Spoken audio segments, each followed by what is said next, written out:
Bom, saudações aos que nos assistem. Esta é mais uma atividade da 5ª edição do ENAFEM, Encontro Nacional de Pesquisa em História da Educação Matemática. Por causa das limitações impostas pela pandemia de Covid-19 nesse ano de 2020, as discussões, reflexões e trocas de experiências, elas acontecerão de forma virtual, como a sessão que começa agora. Meu nome é Fernando Guedes Cury, eu sou professor na Universidade Federal do Rio Grande do Norte, em Natal, e sou membro dos grupos de pesquisa GOEM, Grupo de História Oral e Educação Matemática, e do GPEP, Grupo Potiguar de Pesquisas e Estudos em História da Educação Matemática, e vou coordenar essa mesa redonda, de número 2, do evento, cujo tema é Perspectivas Panorâmicas das Pesquisas em História da Educação Matemática. Para esta atividade, a gente conta com a participação dos professores Edgar Alberto Guacamin Soares, que é da Universidade Pedagógica Nacional da Colômbia, e do professor José Manuel Matos, da Universidade Nova de Lisboa. Professores, eu realmente agradeço muito, em nome da coordenação e pessoalmente também, o aceite de vocês dois, e a disponibilidade, a agilidade para as respostas, para a gente conseguir organizar essa gravação, que está sendo feita algumas semanas antes da disponibilidade para os participantes. E então eu vou passar a palavra para vocês. A gente pode começar por qualquer um, se alguém quiser iniciar. 15 minutos para cada um, vocês fazem suas considerações e depois dessa primeira rodada a gente pode abrir para caso um queira comentar a fala do outro. E também eu posso fazer algumas intervenções, se vocês me permitirem. Quem gostaria de começar ou eu posso indicar? Professor José Manuel Matos, então, começa. Muito obrigado. Fique à vontade.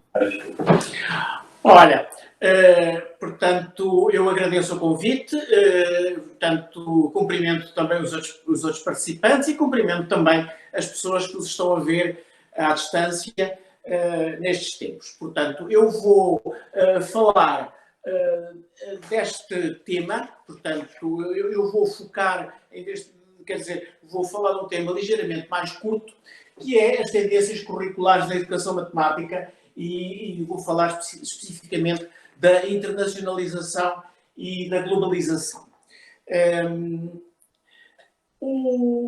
Eu vou começar por a estrutura que eu vou adotar é esta estrutura. Eu vou primeiro discutir o que é isto do currículo, segundo o que são estas forças internacionais que influenciam o currículo, e depois vamos discutir propriamente as dimensões históricas, como podemos trabalhar estes temas. Portanto, vamos começar pelo que é o currículo, e eu vou usar uma definição de currículo, que é uma definição razoavelmente consensual em diversos investigadores na área do desenvolvimento curricular, e que dizem que currículo são duas coisas. Por um lado, é um projeto que implica unidade, continuidade e interdependência entre os que se decide no plano oficial e no plano do processo de ensino, e é também, ao mesmo tempo, uma prática pedagógica. E esta prática pedagógica resulta de uma interação de várias estruturas.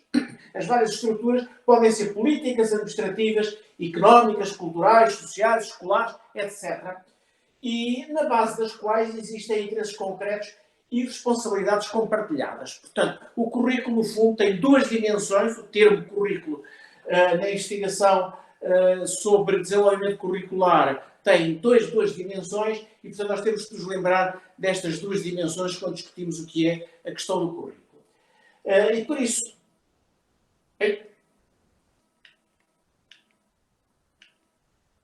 Portanto, o currículo inclui várias coisas. Inclui os programas oficiais, naturalmente, e muitas vezes nós usamos a palavra currículo, estamos a referir aos programas oficiais. Mas existem muitas outras coisas que têm a ver com o currículo. As instruções para o cumprimento dos programas, os livros de texto, os livros de exercícios, brochuras de apoio aos programas, planificações das aulas pelos professores, as próprias aulas, o local onde se desenvolve e se concretiza o currículo, a análise das aulas, por quem está a fazer, às vezes, uma investigação ou uma observação das aulas dos professores, e também os exames, etc. Portanto, o currículo engloba uma diversidade de realidades. Isto tudo acontece em determinados contextos, em diversos contextos. E existem sempre um contexto socioeconómico, histórico, cultural, digamos que está por detrás do que acontece nesse currículo. Existe também um contexto político-administrativo que tem que ver o que é que o Ministério ou as secretarias regionais decidem que deve ser, ou propõem que deve ser o currículo. Existe um contexto de gestão, muitas vezes no âmbito escolar. Portanto, nas escolas decidem determinado tipo de formas como as aulas devem decorrer, e depois existem contextos de realização, são onde acontece a própria aula. Tendo em mente esta ideia de currículo, uma ideia bastante abrangente, a gente pode pensar quais são as forças internacionais que influenciam o currículo. E eu aqui ia distinguir entre dois temas, que é a globalização e a internacionalização. Eu estou a seguir um trabalho do Kay e do Johnson, feito há pouco tempo, e alterando ligeiramente o que eles dizem e, portanto, estou a usar aqui esta definição. Por globalização, eu entendo o processo pelo qual as economias, as sociedades e as culturas regionais se integram por meio de uma rede global de comunicação, colaboração, transporte e comércio, etc. Portanto, é este processo que é um processo que acontece, tem muitas forças que o conduzem portanto, mas lá vai acontecer. A internacionalização é diferente, eu estou a chamar uma coisa diferente, que é um processo de planeamento e implementação de produtos educacionais de forma a que possam ser adaptados a contextos locais específicos. A palavra-chave aqui é planeamento e implementação. Isto é, há planeamento e, portanto, há alguém que, num contexto internacional, propõe, digamos, dimensões, produtos educacionais, recomendações, livros, etc., que deverão ser usados ou poderão ser usados ou que sugerem que sejam usados em contextos locais específicos. Só para vocês verem um exemplo da globalização, e aqui eu vou essencialmente basear-me em exemplos históricos, vocês têm, por exemplo, a Commission Internationale pour l'étude et l'amélioration de l'enseignement des mathématiques. É uma comissão que se formou por si própria, não tem, digamos, não representa mais nada a não ser os seus próprios membros, e ela forma-se na década de 50, que integra matemáticos, pedagogos, psicólogos e professores, e vai ter uma influência marcante durante o tempo da matemática moderna, e ainda hoje ela existe e continua a ter alguma importância, digamos, nos temas que aborda. No princípio, nos anos iniciais, por exemplo, os congressos, os temas dos congressos iniciais são, por exemplo, o uso de matemática, o uso de materiais, a democratização da matemática, pedagogia ativa, intervenção ativa de professores, etc. São um conjunto de temas bem abrangentes e não estão, digamos, eles não estão sujeitos a nenhuma agência internacional, digamos, que lhes determine o que fazem. Não fazem aquilo, digamos, que lhes interessa. No fundo, a globalização, quando pensamos na globalização, ela ocorre, sobretudo, a partir de meados do século XIX, embora tenha uma existência anterior, essencialmente através das exposições internacionais. Começam a aparecer estas exposições onde, por vezes, a educação aparece, comparações estatísticas, portanto, começam a aparecer entre os países. A elaboração de relatórios comparativos entre países. Portanto, a circulação desta informação de uma forma razoavelmente sistemática a partir de meados do século XIX e principalmente já no final do século XIX e por aí fora. Portanto, é algo que é novo e que não aparecia. Manifesta-se através da circulação de pessoas, circulação de revistas, de livros. Por exemplo, a Escola Nova é um tema que circula, digamos, entre vários países a partir destes séculos. As ideias, o ideário da Escola Nova aparece sem ser propriamente intenção de nenhuma agência governamental ou agência internacional. É ela que está, no entanto, esta globalização vai estar na raiz da criação de organizações internacionais. Por exemplo, a CIAM. Portanto, a internacionalização, no que tem a ver com a educação, ela é feita essencialmente através de organizações internacionais. Eu dou-vos aqui 4 exemplos, mas há mais exemplos. A International Commission on Mathematics Instruction, como eu já referi, a CIAM, né? Portanto, que tem a sua função de internacionalização através de recomendações que fez em determinada altura do tempo. A OCDE, que é aquela mais conhecida e que hoje em dia nós temos uma intervenção forte da OCDE, a Unesco, que teve uma intervenção importante em uma certa altura, hoje tem uma intervenção mais em termos de educação em geral, mas é também uma agência diferente. E outra que normalmente nós não nem sequer nos lembramos, que é a International Association for the Evaluation of Educational Achievement, e que é responsável, e eu vou discuti-la um bocadinho lá para a frente, é responsável para alguns testes. Vou-vos dar alguns exemplos da internacionalização. E o primeiro exemplo eu vou dar como eu já referi, o ICMI, a International Commission on Mathematics Instruction, tem 2 nomes, começou com um nome em francês, passou para inglês, e esta comissão teve um papel fundamental nas propostas de Klein, do início do século XX, portanto, com as propostas de inclusão da análise e de unificação da matemática, etc., com, digamos, posturas para os países, e depois, mais tarde, já enfim, a partir de finais da década de 50, com a matemática moderna. Portanto, é a ICMI que é na ICMI que se, digamos, tem a ideia de fazer diversos congressos que têm que ver com o lançamento do ideário da matemática moderna em diferentes países. Um segundo exemplo é o Comitê Interamericano de Educação Matemática. E, portanto, este comitê foi fundado em 61 com o apoio da ICMI e ele foi fundamental na difusão da matemática moderna na América Latina. Portanto, tem um papel importante nisso. A OCDE é mais conhecida, ela foi fundamental, por exemplo, aqui em 2 momentos. Primeiro, na matemática moderna, com o apoio que deu aos congressos que se realizaram sobre o Congresso do Bayamon, o Congresso do Dubrovnik, a projetos feitos por diversos países e, portanto, de lançamento e de apoio à modernização do ensino da matemática.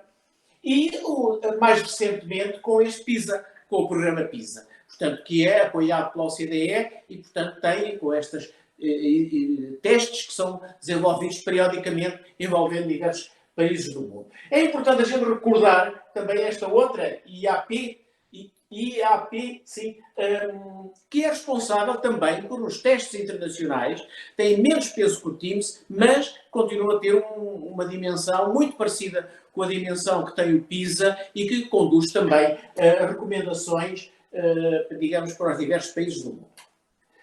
O quarto é a United States Agency for International Development.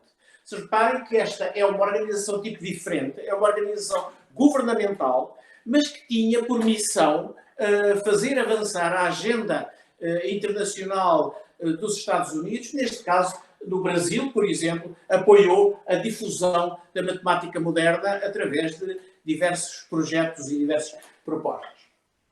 Finalmente, a Unesco. Se reparem, a Unesco, em colaboração com a ICMI, teve uma intervenção bastante grande entre 66 e 74, nas duas primeiras, em 66 e 70, no apoio à difusão das ideias da matemática moderna, mas a partir de 73 e principalmente a partir de 74, tem um papel fundamental no alargamento, digamos, dos objetivos que os educadores matemáticos vão passar a ter. E que já não tem que ver, já é uma coisa de nível diferente, e isso foi muito influenciado pela Unesco. Precisamente com uma visão de educação mais geral dos problemas da educação matemática. Ora bem, então e como é que nós podemos estudar historicamente, digamos, estas influências curriculares internacionais? Eu ia-vos... primeiro, eu gostava de salientar isto. Vocês reparem que este tema das influências curriculares internacionais é um tema ideal para mostrarmos como os estudos históricos são relevantes para a educação matemática atual. Está certo? Portanto, questionam-nos muitas vezes para que é que serve o que vocês andam a fazer em termos de história. Não. Olha, por exemplo, neste caso, é um tema fundamental nós tentarmos traçar esta história e tentarmos ver estas tendências e, digamos, que atravessam, e ainda por cima são internacionais, normalmente contribuem para a história da educação matemática em diversos países do mundo. E, portanto, é um tema importante. Eu vou terminar esta minha introdução com algumas ideias, e que são algumas ideias que podem ser concretizadas acerca de como estudar essas tendências internacionais, tendências curriculares internacionais. E primeiro, são dois assuntos mais teóricos e que eu vos estou a propor, que é o conceito de mestiçagem e o conceito de apropriação. São dois conceitos que eu penso que são fundamentais nesta área. Mestiçagem no sentido, aquilo que aparece, digamos, é um tema de quem estuda historicamente a circulação das ideias, em que as ideias não são reproduzidas noutro local, mas são, digamos, mestiças. Mestiças no sentido, misturam coisas locais, digamos, tradições locais, com coisas que vêm de fora e vem. A segunda é o contexto de apropriação, que diz também praticamente a mesma coisa, que é, quando há recomendações internacionais ou quando há uma revista que tem uma ideia inovadora para o currículo da matemática, o que os países fazem é apropriam-se dessa ideia. Não a reproduzem, mas apropriam. Apropriar no sentido de tornar próprio. Tornam próprias. E ao tornar próprio, adaptam-nas, modificam-nas e, portanto, alteram-nas. Estes são dois conceitos que eu acho que são conceitos úteis neste contexto. Os conceitos de reprodução e táticas não são. E, portanto, o conceito de reprodução, que é a ideia, eu tenho um poder, uma potência que obriga outros países, ou colónias, por exemplo, a reproduzir o que se faz digamos, na metrópole ou no país mais poderoso, não é verdade que as coisas se passem assim. Há sempre adaptações daquilo que é imposto, digamos, e mesmo o imposto há formas de ser alterado de alguma maneira. O conceito de táticas, que é um conceito que por vezes é útil, mas aqui não é útil. Não são táticas que, digamos, os países ou os professores em determinado país usam para implementar a matemática moderna, por exemplo, nos seus países. Não são táticas, porque a tática exige que haja uma relação de poder. E muitas vezes não há relação de poder. Há simplesmente, eu tenho estas ideias, eu ouvi falar nestas ideias e eu vou encontrar alternativas pedagógicas válidas, perfeitamente válidas e portanto, para utilizar essas ideias. Eu tenho aqui duas recomendações também, que são não subestimar a globalização. Isto é, a gente às vezes pensa que a globalização é algo difuso e que não tem muitos efeitos. Eu dou-vos um exemplo. Recordem-se que a globalização, tal como eu a defini, não tem por trás necessariamente uma agência, que, digamos, propõe formalmente ideias, não tem. É algo quase tácito que acontece porque as pessoas, hoje em dia, a circulação anda razoavelmente depressa e bastante expandida e, portanto, é algo que existe. Eu dou-vos o exemplo das Math Wars, as guerras da matemática. As guerras da matemática é um tema recente, mas vocês reparem que não houve nenhuma, que eu conhecesse, nenhuma agência internacional que subscrevesse as propostas que foi iniciada pelos matemáticos americanos acerca da sua visão muito limitada, do meu ponto de vista, do que é o que deve ser a matemática escolar. E, no entanto, ela conheceu, digamos, reproduções de outras pessoas, nomeadamente em Portugal. Tivemos um ministro que era fã destas ideias de matemática extremamente limitada, extremamente virada, no fundo, para a produção de matemáticos, mas desprezando completamente o que era a formação genérica ou a formação de uma matemática para todos, portanto, etc. Portanto, isto aconteceu não por recomendações internacionais, mas meramente porque vivemos num mundo global. O segundo é não subestimar a internacionalização. E eu vou dar-vos o caso do PISA. Muitas vezes nós tendemos a dizer, não, o PISA, aquilo são coisas feitas, os americanos é que mandam naquilo, aquilo não tem muita importância, etc. Tem importância. Vocês reparem que há argumentos muito fortes para dizer que a ordenação de países, como é feita, não tem significado ou tem um significado reduzido, embora os políticos gostem muito destas ordenações de países e estão sempre muito preocupados do lugar em que os países estão situados. Independentemente disso, para os educadores matemáticos, por exemplo, a análise de itens, das respostas a determinados itens que são colocados nas perguntas do PISA, é fundamental para perceber, muitas vezes, falhas ou aspectos muito positivos da aprendizagem dos alunos, principalmente em comparação com outros países do mundo. Por exemplo, eu dou-vos um exemplo português, em que não foi no PISA, mas foi no TIMSS, que apareceu, os alunos portugueses tinham resultados excepcionais nos itens que tinham que ver com subtração, por exemplo.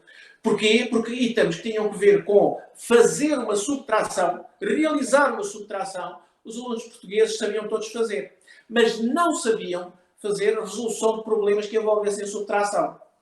Está certo? E, portanto, esta análise de itens permite dizer, olha, o ensino em Portugal, naquela altura, estava muito focado nas operações aritméticas, digamos, na mecânica das operações aritméticas, e falhava estrondosamente naquilo que tinha que ver a resolução de problemas, isto é, aplicar a subtração em casos concretos para resolver problemas. Portanto, eu dizia não subestimar a internacionalização, porque ela tem algo, apesar de ser algo que é comandado, digamos, por agências internacionais, em que às vezes os países têm pouco poder para, digamos, alterar, é algo que tem um peso importante, não subestimar mesmo isso. Pronto. Eu dava aqui dois conselhos para a investigação histórica. Por exemplo, faltam estudos sobre os métodos. Nós temos estudos sobre, digamos, diversas dimensões curriculares, normalmente os programas, comparação de programas a nível internacional, mas historicamente não temos estudos para comparar historicamente métodos para ensinar matemática. Finalmente, a importância dos estudos comparativos aqui não pode deixar de ser realçada e, portanto, nesta área, precisamente é aquilo que nos pode ajudar. E termino. E termino aqui com o meu slide. Muito obrigado, professor. Eu não falei que ia avisá-lo sobre o fim do tempo, então eu preferi não interrompê-lo. Imaginei que pela sua organização dos slides já estava perto do fim, então, mas tudo bem. Eu não quis atrapalhar seu raciocínio. Agora eu vou passar a palavra para o professor Edgar para fazer suas considerações. Bueno, voy a usar igualmente unas diapositivas, entonces seguramente, perdón, lo que voy a hacer es compartir mi pantalla, ¿no? Un segundo. Y ya iniciamos.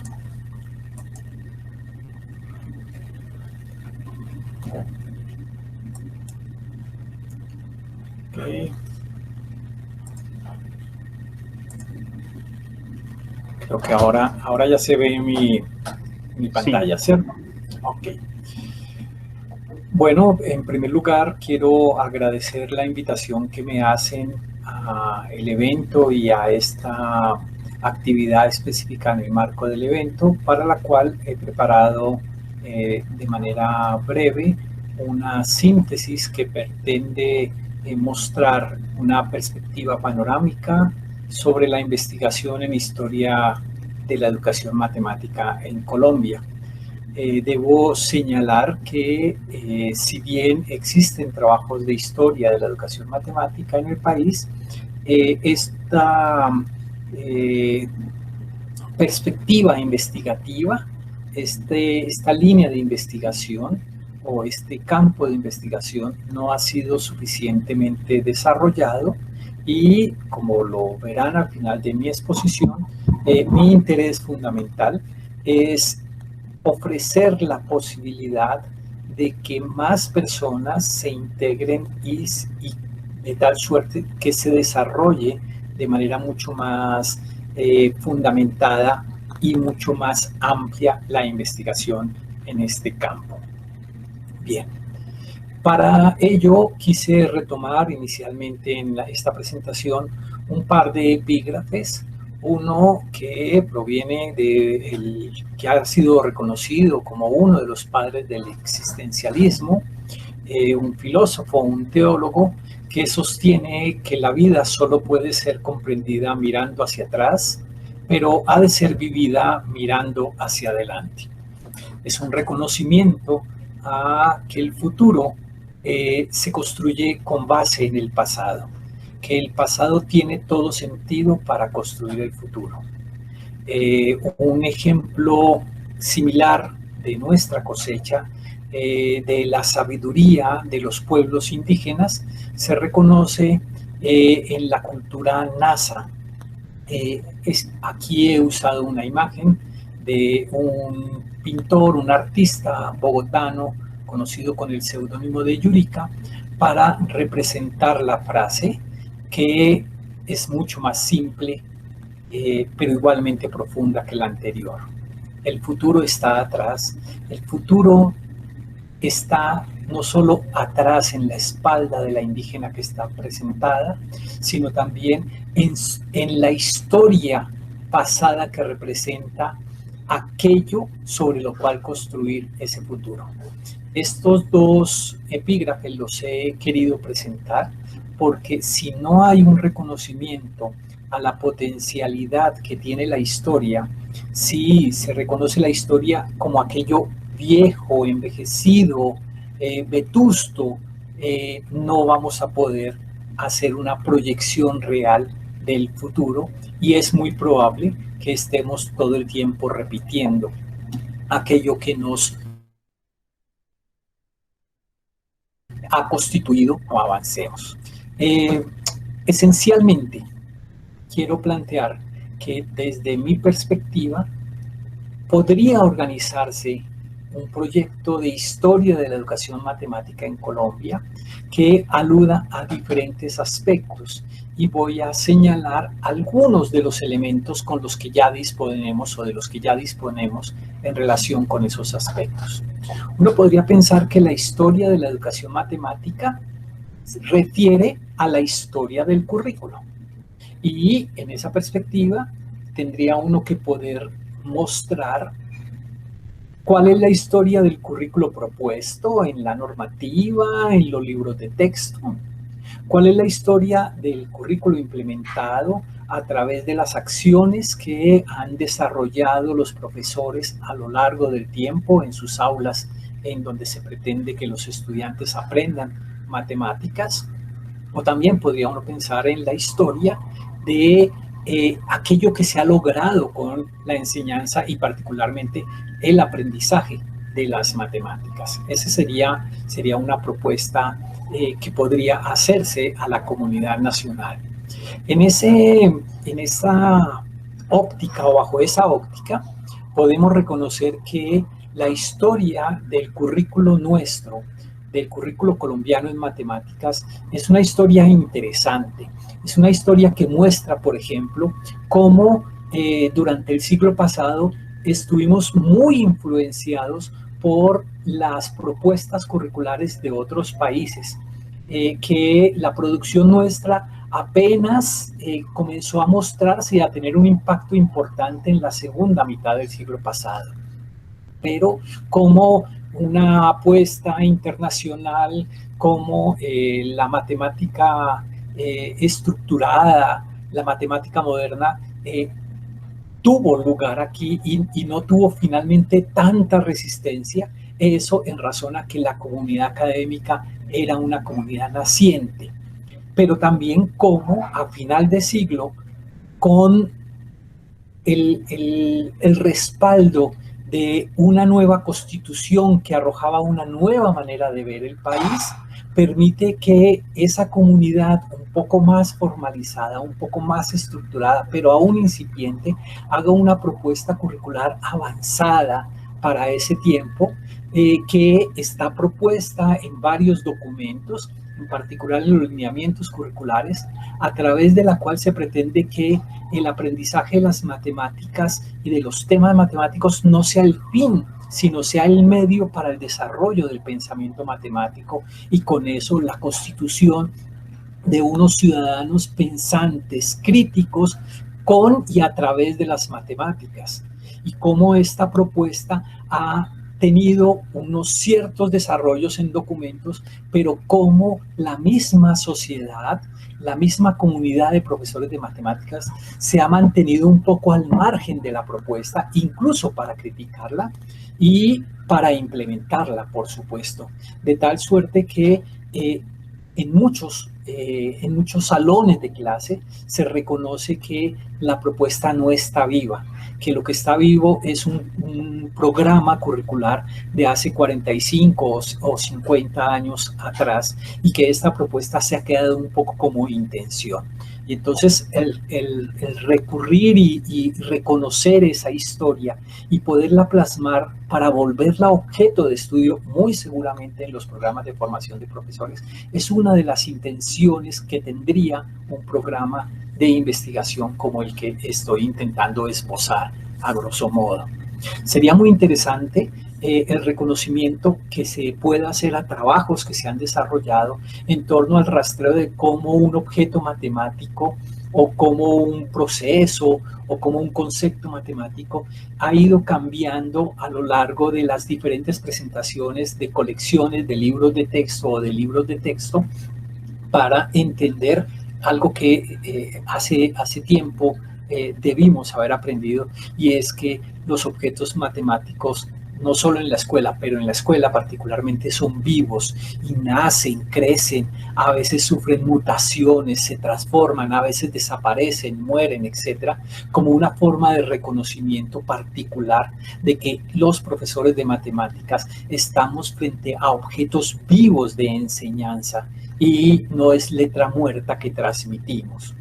Por supuesto, también tendría sentido pensar en una historia de las matemáticas, una historia de la educación matemática, perdón, que evidencie cómo nosotros como país, como comunidades, nos hemos ido integrando a veces a la fuerza a toda esta dinámica que pretende evaluar el aprendizaje a través de unos esquemas globales, como los que mencionaba hace un rato José, con instituciones como la IEA y otras instituciones que intentan esbozar cómo es el aprendizaje y cómo nosotros nos hemos ido introduciendo en esa lógica que probablemente no responda solamente a intereses de orden educativo y quizá mucho más a intereses de orden económico y político, y cómo la escuela ha tenido que irse plegando ante esas necesidades y cómo realmente se puede o no valorar la evolución, ¿no?, del aprendizaje de las matemáticas.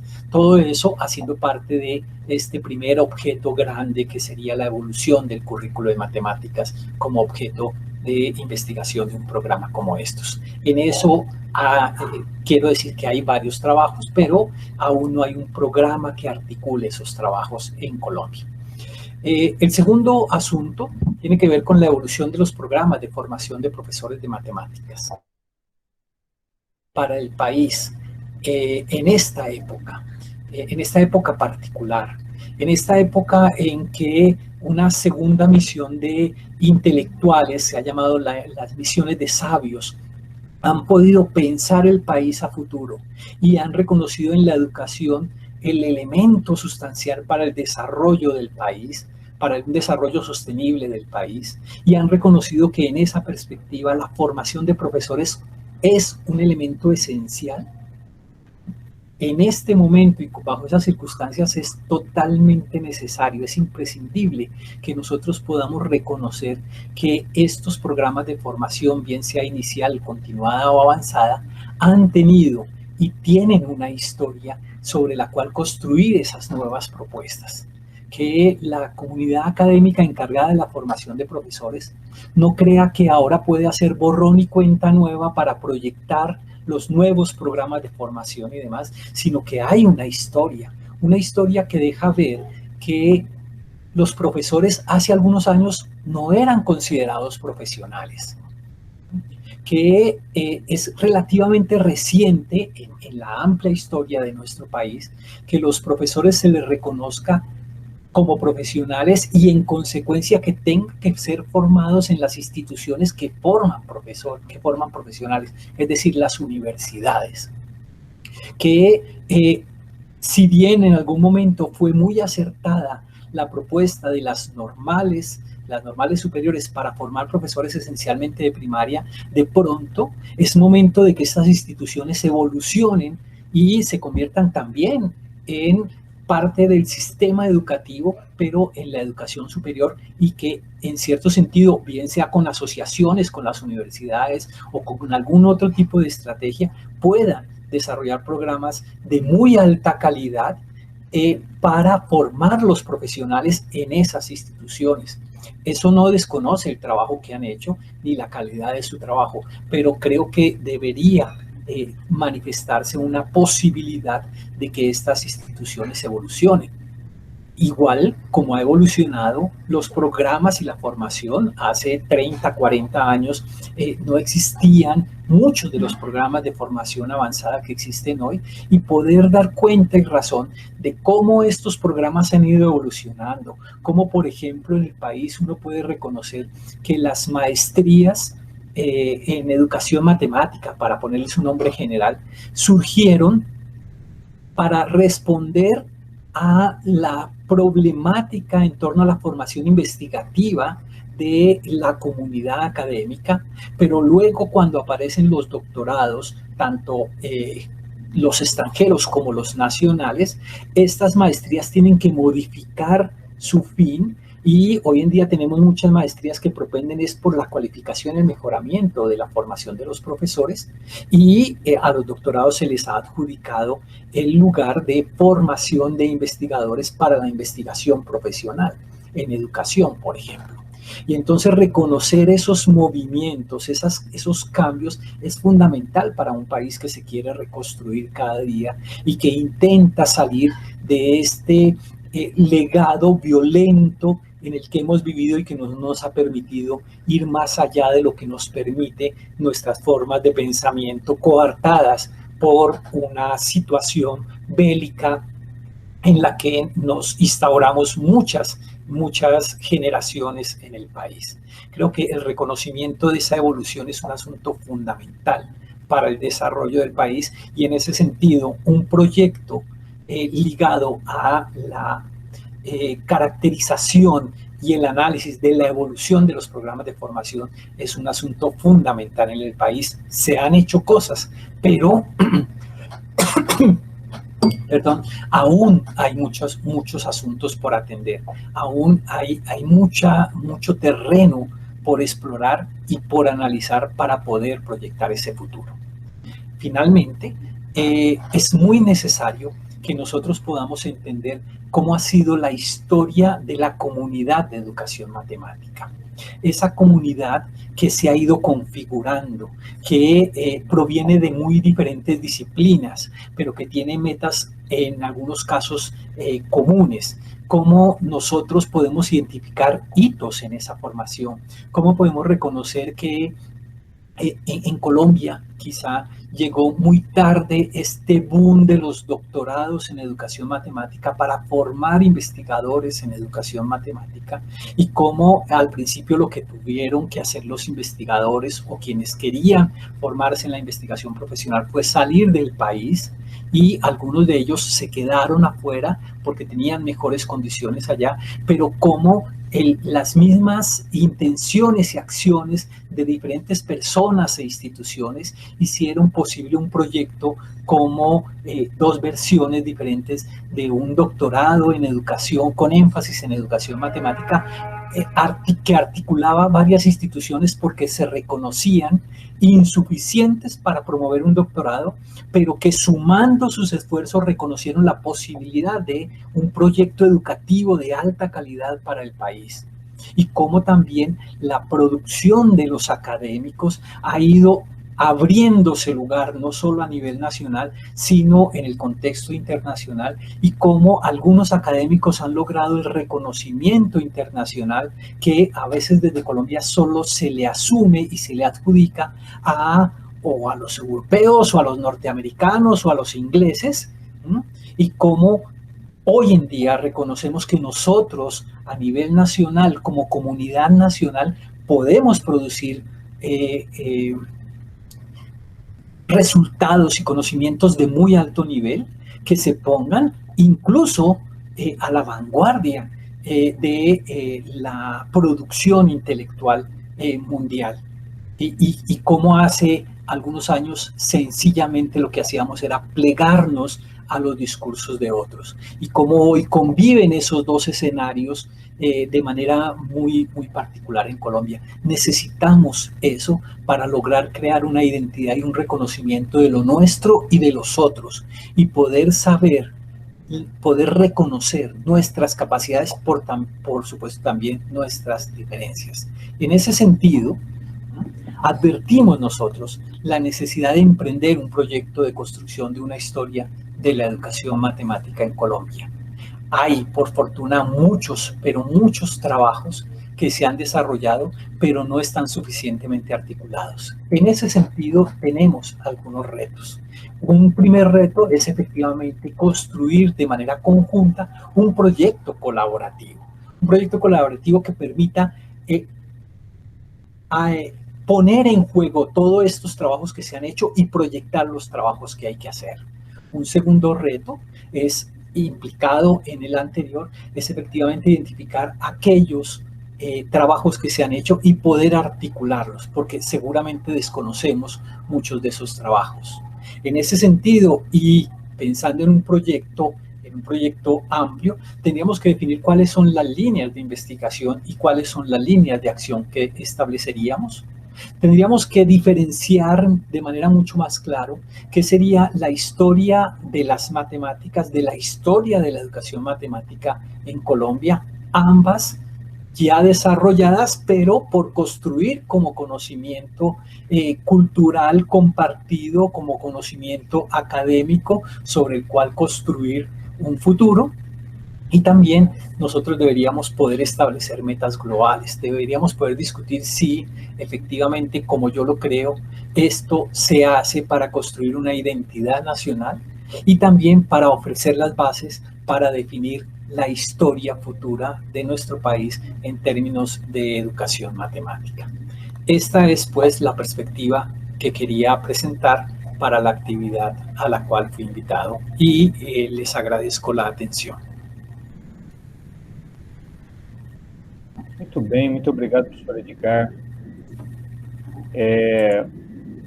Eu tenho algumas perguntas para fazer aos senhores, mas antes, se um ou outro quiser fazer comentários sobre a fala do colega, fique à vontade. Professor José Matos, o senhor quer fazer algum comentário sobre a fala do professor Edgar ou vice-versa? O microfone O microfone do senhor está desligado, professor José.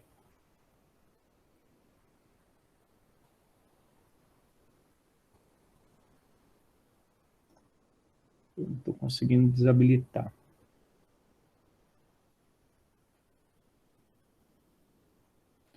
Deixa eu ver aqui. Pronto. Olha, gostei da intervenção do Edgar e, portanto, é uma reflexão e propõe, portanto, sobre um contexto concreto do país e, portanto, tem uma ideia da importância, portanto, que tem uma história da educação matemática e um plano de ação. E, portanto, eu não tenho propriamente questões a fazer, eu acho bem interessante esse projeto e, portanto, e eu espero que o Edgar faça. Não é? Vamos a isso. Gostei bastante da tua intervenção. Se me permite, eu queria complementar. Parece que o professor Edgar, ele propõe aí já praticamente um programa de pesquisa, né? Para investigação em história da educação matemática na Colômbia, né, destacando pontos a serem investigados, né, currículo, formação de professores, materiais didáticos, a evolução desses materiais didáticos, né, reconhecer esses movimentos, né, que aqui no Brasil a gente gosta de indicar como alterações e permanências, né, como sendo uma das ações das pesquisas em história da educação, né, em particular de história da educação matemática, observar as alterações e permanências nas práticas educativas enfim. Aí tem um componente interessante que é o que o senhor colocou da questão bélica, né, de movimentos de violência que aconteceram na Colômbia nos últimos anos, né? E isso me fez lembrar de uma fala do professor Antônio Miguel, há alguns anos, quando ele indicava que a educação matemática no século XXI deveria se preocupar em tentar compreender que tipo de pesquisa ela deveria desenvolver para reduzir a violência, promover a igualdade social, diminuir a mentalidade bélica. Ele falava sobre mentalidade bélica, né? Porque muito da matemática se produziu nos momentos de guerra, né? Como o professor José Matos falou.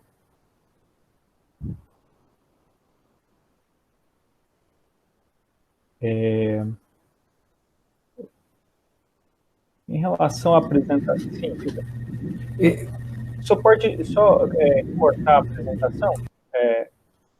Tirar a apresentação da tela? Por gentileza. Fernando, si me permites, yo quiero reaccionar a tu comentario. La verdad es que yo creo que definitivamente una situación de guerra, de conflicto interno como el que tuvimos durante 50 años, sumado a una condición de el narcotráfico y lo que eso corroe el fundamento axiológico de una sociedad, requiere acciones educativas para ser superadas.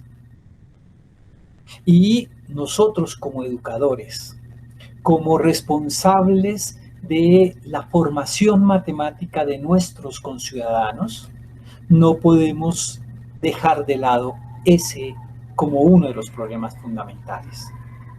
Y quienes hemos trabajado en algo de la historia, sabemos que conocer la historia nos permite recuperar y reconstruir nuestra identidad.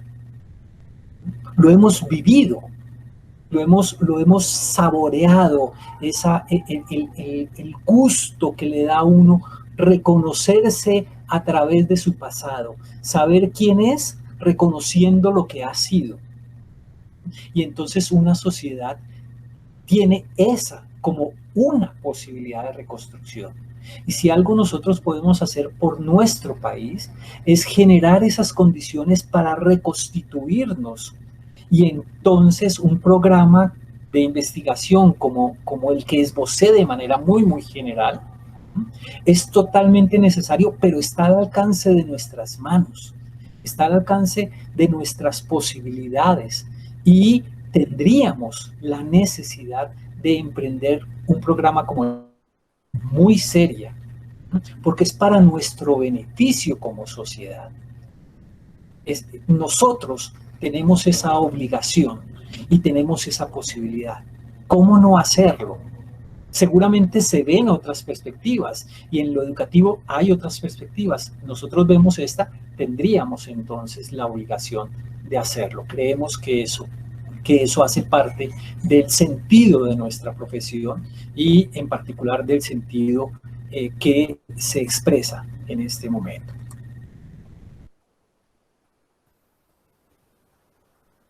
Sim.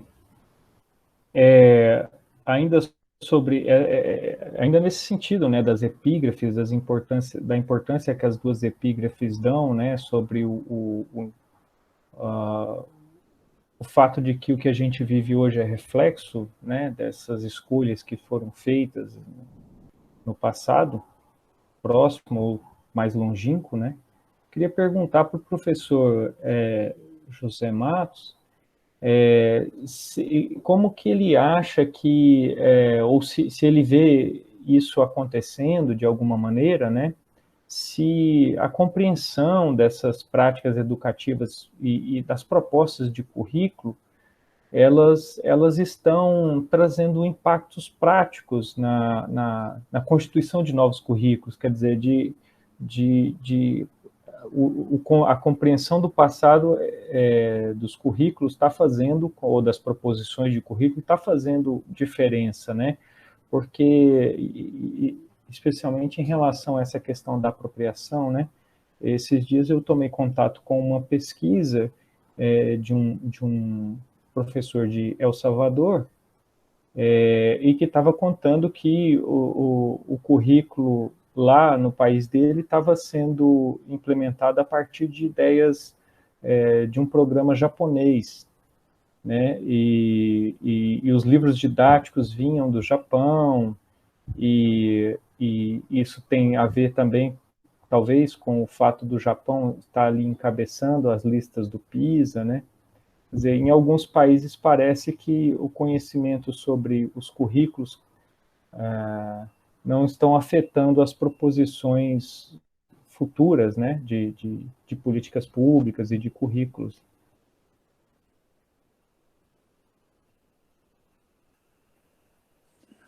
Olha, eu acho que, quer dizer, aí é que os estudos históricos eu penso que são fundamentais, porque nos permitem ir ver o que aconteceu noutras circunstâncias e isso ajuda-nos a compreender as coisas. Portanto, do que aparece quando nós fazemos esses estudos históricos, nunca encontramos digamos, uma reprodução daquilo que é feito noutros países, porque a gente começa, para já há sempre uma adaptação aos contextos locais, e essa adaptação, quer dizer, pode ter muitas formas, pode ser uma adaptação mais digamos, mais forte, ou uma adaptação menos forte. Normalmente, quando as adaptações não são muito bem feitas, o resultado, em termos de aprendizagem, é escasso.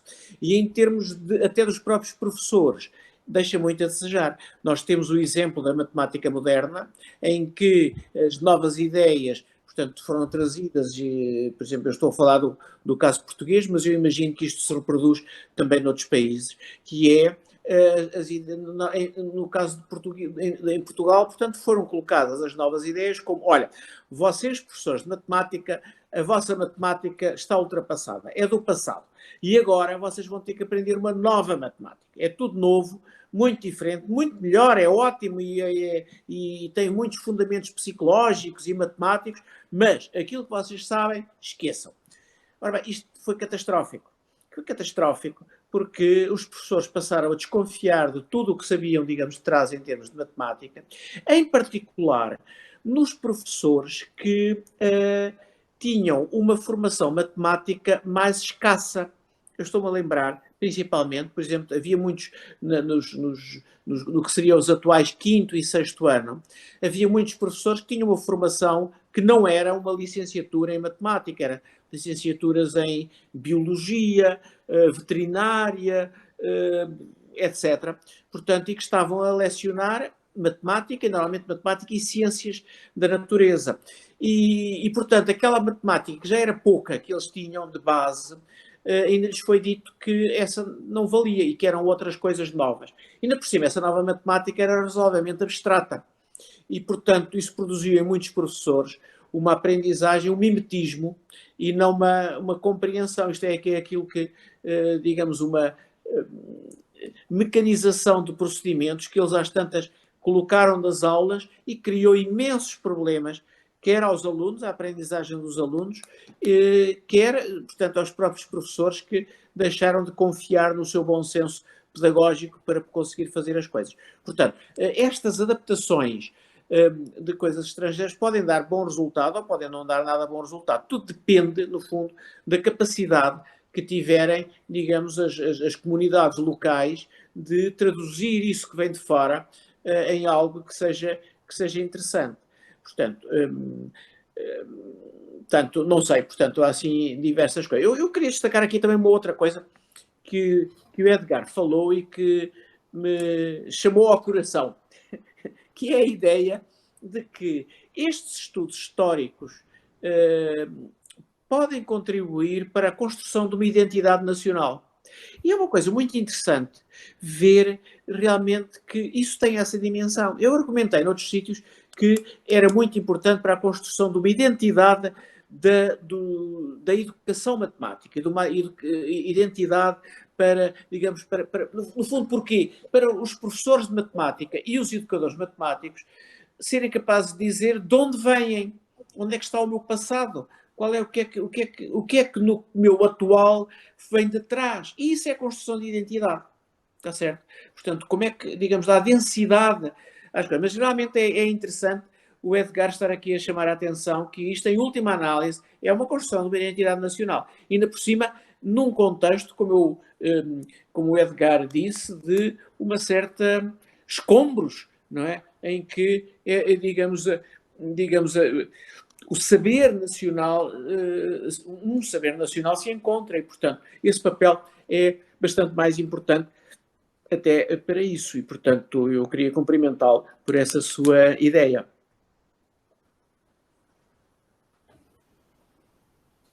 Ok. Professor Edgar, quer complementar? No quisiera señalar algo más,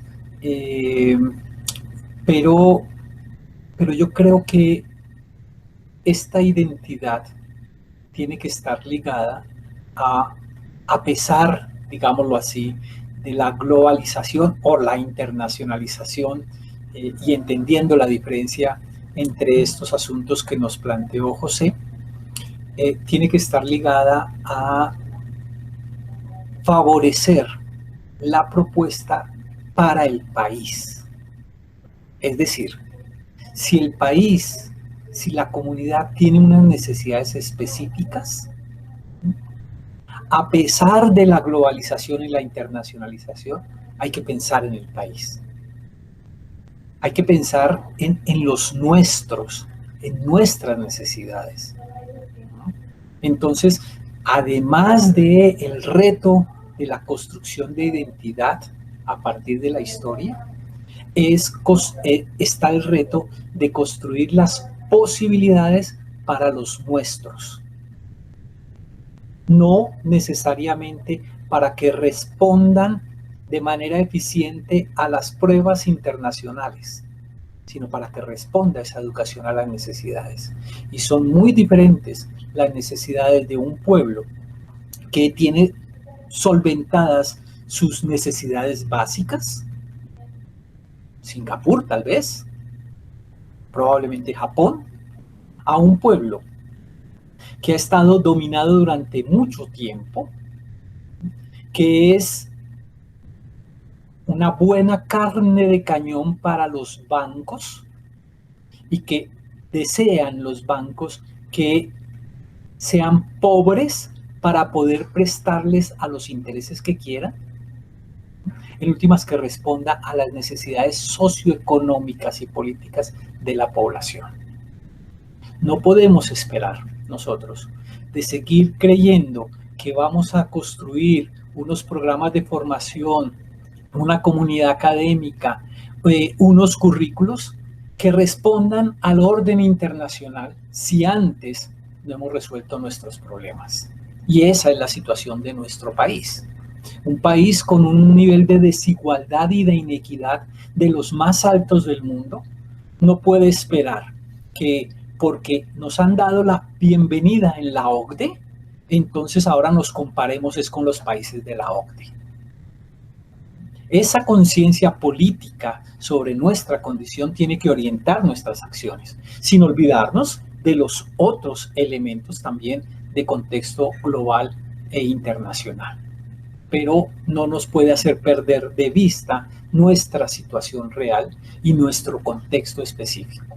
Es ese el otro reto que existe a futuro para nuestra comunidad educativa y que pues tendremos que abordar también.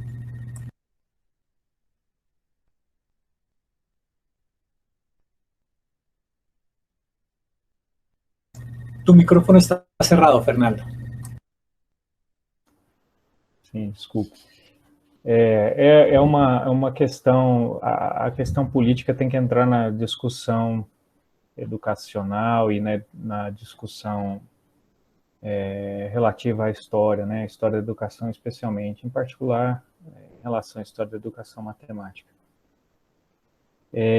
Bom, eu queria realmente agradecer muito a vocês dois pela participação, pelas contribuições. Eu acredito que vai ser uma sessão muito agradável e muito aplaudida virtualmente, né? A fala de vocês dois, muito obrigado pela atenção. Eu desejo a vocês tudo de bom e se cuidem aí, ainda estamos vivendo essa pandemia e suas palavras finais, fiquem à vontade.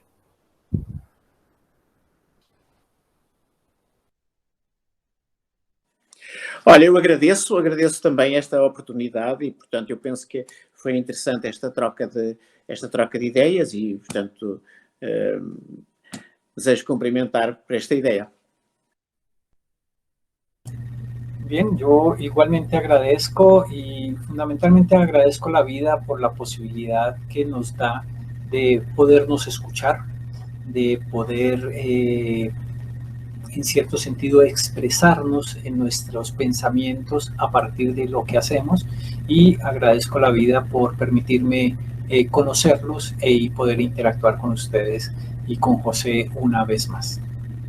Un abrazo para cada uno. Ok, um abraço, gente, vamos encerrando essa sessão. Vou terminar a gravação aqui.